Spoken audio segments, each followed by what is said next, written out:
Yesteryear. This is probably one of the buzziest, if not the most viral books of the year, and one of the most controversial also, with a 3.97 Goodreads rating and a 4.08 Fable rating, and over 70,000 reviews, 415,000 ratings.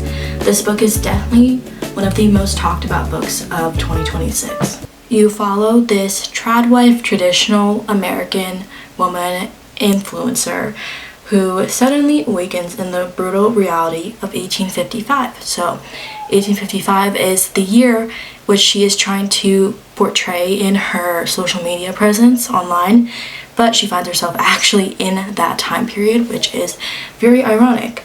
And people have very mixed reviews about this, so we are going to try to find out for ourselves if this is really worth the hype or if it's a bit too much, as some people say. Or this may have some commentary on the Christian tradwife epidemic, I guess, we see online, and who they really are behind the scenes. And I've heard that this main character, this mom, is definitely a little bit unhinged, so I'm really intrigued to see what all the buzz is about.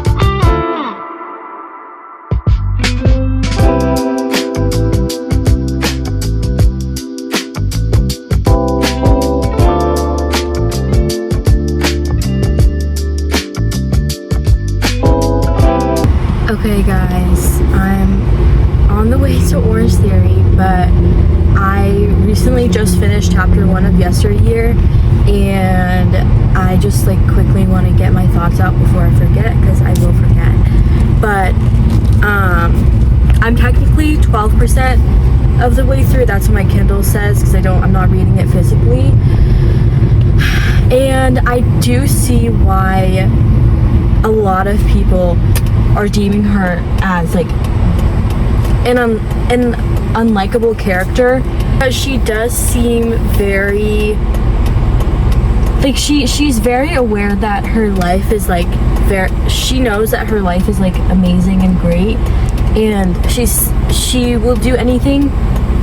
She will cut down anyone who kind of stands in her way of that, and you get a glimpse of that with her nannies and her help around the house, because she doesn't really, I don't know, there's this part of the chapters where it cuts to, I don't know, an interview style kind of, and I am guessing that it's kind of something lawyer related, because in a recent section of, I think it was the past, or maybe chapter 1, there was an inkling of something to do with an interrogation. I don't even know. But one part that was really confusing was the fact that she went to Harvard, and I was like, wow, she must have been really smart, because there has been a lot of comparisons between Yesteryear and the Ballerina Farm, which, if you don't know, is this woman who is very popular on social media. I just know of her, I don't watch her, but Yesteryear has been getting the comparison between that and also, in a more intense side, Ruby Frankie and the Eight Passengers YouTube channel, because this woman is a content creator, and right off the bat she does talk about her kids, and there's in that interview style I was talking about, there's somebody asking her are your kids okay with you filming them, like how do they feel about this. So it is like delving into that a little bit. But back to the Harvard thing. So with Ballerina Farm, I guess she was a really good ballerina, and she got into the top school for like performing arts, which is Juilliard. And I don't know if I don't know anything about her, but all I know is she has like literally like 10 kids now or something, and her husband, they live on like a farm. I have no idea, but she is that kind of mom, trad wife influencer in that space. I think the biggest one right now. And Yesteryear is looking like it's Natalie, the main character in Yesteryear, is looking like it's been based off of that. And I was surprised that she went to Harvard, because I just feel like because she grew up in a religious background, and like her family is so-called like very traditional too, not just her husband, I was like surprised, because I feel like they don't really want their like specifically girls to like go off to college. I don't even know, because I don't have any background in that, but I feel like they wouldn't like, and the fact that she went to Harvard, like that's crazy to me. And now she's like, she mentioned she got pregnant. No, she had her first kid at 20. So she would have been in college by then. So I'm a bit confused by that timeline. Because like if you're in Harvard and then you already met your husband, or like, and then you just had a child at 20, like that I would expect from somebody with that kind of background, like a traditional background. But I just was really surprised that she went to Harvard. So yeah, those are my updates right now.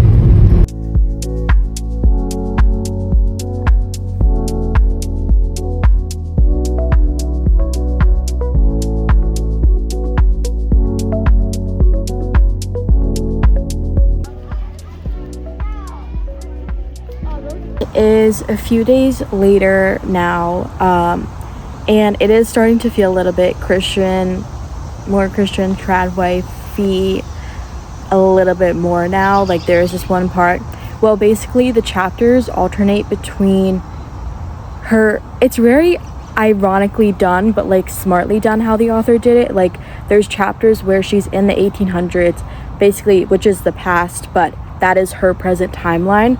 And then there's her actual chapters of her being in the past, like her college years, her marriage, her kids, like her birth stories, and then her relationship with her sister, how she ended up buying the bar, and like how she started her social media account. And that is her recounting to us her past timeline, but it's very smartly done ironically done how the author did it, where in her present timeline she is in the 1800s, which is the past, so it's kind of creative like that. But there's this one part where she's talking to her daughter, and her daughter something has scared her, but Natalie somehow thinks this is Jesus trying to like test her and like try to speak through her daughter, which was kind of eerie and just like very weird.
Now I am 88% done with Yesteryear, and this might be I don't know, like a bit of a controversial take, but I do feel like Natalie only in some instances, more so, I guess mostly in the 1800s timeline, I felt like she was a better mother there, but also I feel like that was obviously due to her lack of like phone and like access to like her social media account, which then led her to spend more time with her kids. And then she like mentioned before, like, quick spoiler alert, before she left and just like ran away to go into the woods, she was like, I think I'm starting to like love my children, like Mary and Maeve. And she was like sad. She was like, I don't want to leave Maeve when she's this sick. But I feel like when I heard about this book and like going into it, I feel like all I heard was that this woman was just the worst human being ever, and like she was like the most like hated main character, and she's like an unreliable narrator as well. So that's what I heard, and that's what I expected going into it. I didn't really expect to see good parts of her personality, I guess that's what I'm trying to say, but like definitely that kind of surprised me.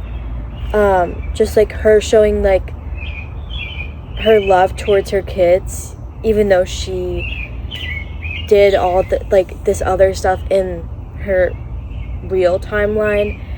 But then you see the things that she like says she's like in her real timeline. You like kind of forget when you're in the 1800s timeline that she's like actually this like really horrible person. And she's like, oh, those like stupid immigrants. I was like, oh, now I remember. It's kind of just like those. Well, also she has this inner voice that she thinks is only in her head, and it's like you can tell because it's written in like italic. Most of the time it's making you think, you the reader as well as her, that she's just talking to herself in her head, when then you find out later in the book she's like actually saying this horrible stuff out loud, and she's like calling people names, and like it's like I feel like it's like her devil voice. Like it's just like I was like, oh my god.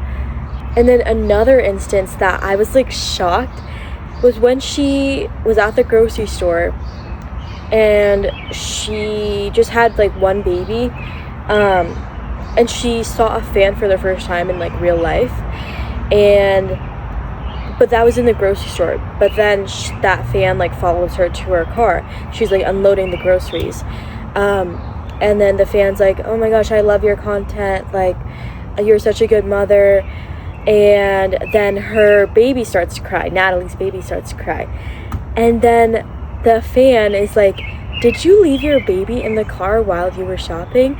And I was like, oh my god, because I was like, where is this baby? But maybe she just like didn't think to like mention her in her monologue. And I was like, no way she like left her kid in the car. That was actually a really crazy part for me. Like I was like my jaw like dropped. I was like, oh my god. And just as soon as she said like, oh my gosh, you're such a good mother, that was like very crazy. We're at a very, I feel like, pivotal point. I always felt like Shannon was too smart to be working there, maybe, or like she just like she wasn't really that obsessed with Natalie's content. Like she wasn't like the demographic for her content. So I always knew she had like an ulterior motive. I feel like I just didn't think she was like actually there to just be a producer, maybe. But I think she went in, this is my prediction, just like because she had a feeling that Natalie was up to all this stuff before, and then she wanted to come in and create this like whole documentary or something, or like gain footage of it as like evidence. So that's where I'm at right now. We'll see how it ends. I'm very intrigued to see how it ends. So I finished Yesteryear, and I think I'm gonna land on a solid 3.75 star rating for it. There were a lot of nuances to it and nuances to the conversation this book can provoke.